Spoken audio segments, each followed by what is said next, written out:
Hello. Today's revision video comes to you from Skeptics, and he contacted me posting on one of my videos the everything you need to know about Of Mice and Men, and he had this to say: I liked the ending a lot about the concept of Easter and Eden and sin, but how would I use it in my Of Mice and Men essay in the 2016 English Literature exam? Well, that is a really good question, so I've decided to make it into a video for you. I asked him to post me a question, and here it is. It's got an extract. It's for the AQA exam, and then part A of the question says this. In this passage, how does Steinbeck introduce a relationship between George and Lenny?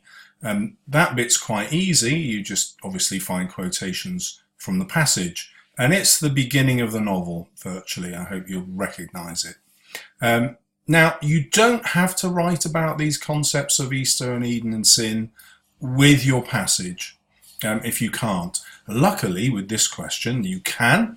If you go back to chapter 1, you'll find this description of the environment that they're in is idyllic. It's a utopian sort of vision. All the animals are at peace with each other. It's like Eden. Watch my video on that if you want, but you'll see at the beginning there is that link to Eden straight off. But you might have a passage where that doesn't fit with what you want to say about the relationship of the men.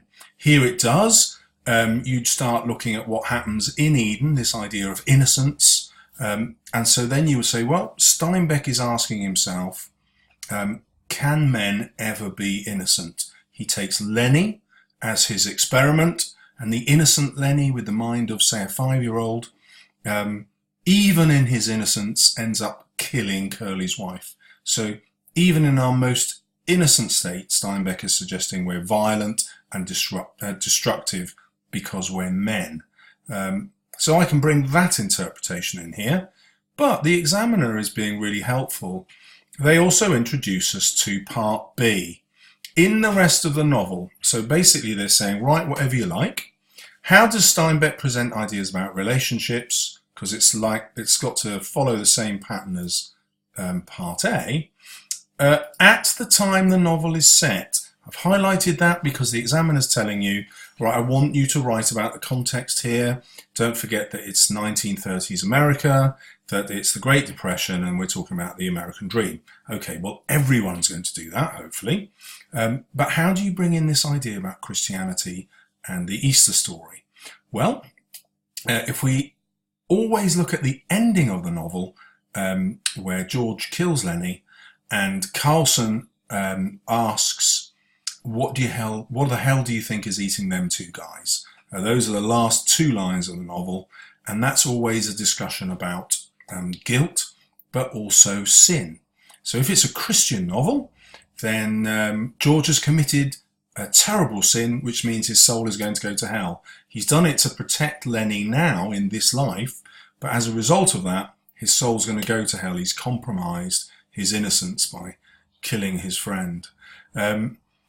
So you can read the novel as an attack against Christianity, where the inversion of the Easter story, you'll have to watch my video to see that, but the inversion of the Easter story shows that Steinbeck is against Christianity, doesn't believe it's real, there isn't any God, and this is what America today in the 1930s is showing us. We're just all violent and evil, and even when we try our best not to be, we just can't help it. Or you can flip that around and say, no, what Steinbeck is doing here is he's inverting the Easter story to show that America has turned its back on Christianity. It's turned its back on Jesus. There isn't any faith anymore. People aren't behaving in a Christian way. And therefore, because we have become unchristian, we have become violent and evil. And we'll link that to the Great Depression because it is poverty that has done that. Poverty has attacked the great Christian tradition of America. So two alternative interpretations. Yes, Steinbeck is attacking the whole idea of Christianity and saying, look, this is real life in America. There isn't really any God, there's only suffering. Or the reverse. there is suffering because we've turned our back on God and his teaching. And that's why I include the Easter story in this novel and play around with it to make you realize this is a religious discussion. So I hope that helps you.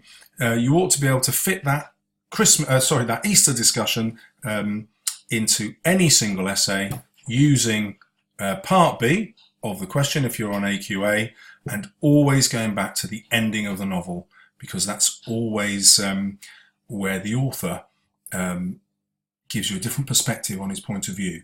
So that will always be relevant, whatever the question in part A, whether it was about loneliness or Curly's wife or whatever it's about, the ending will always be relevant. So good luck.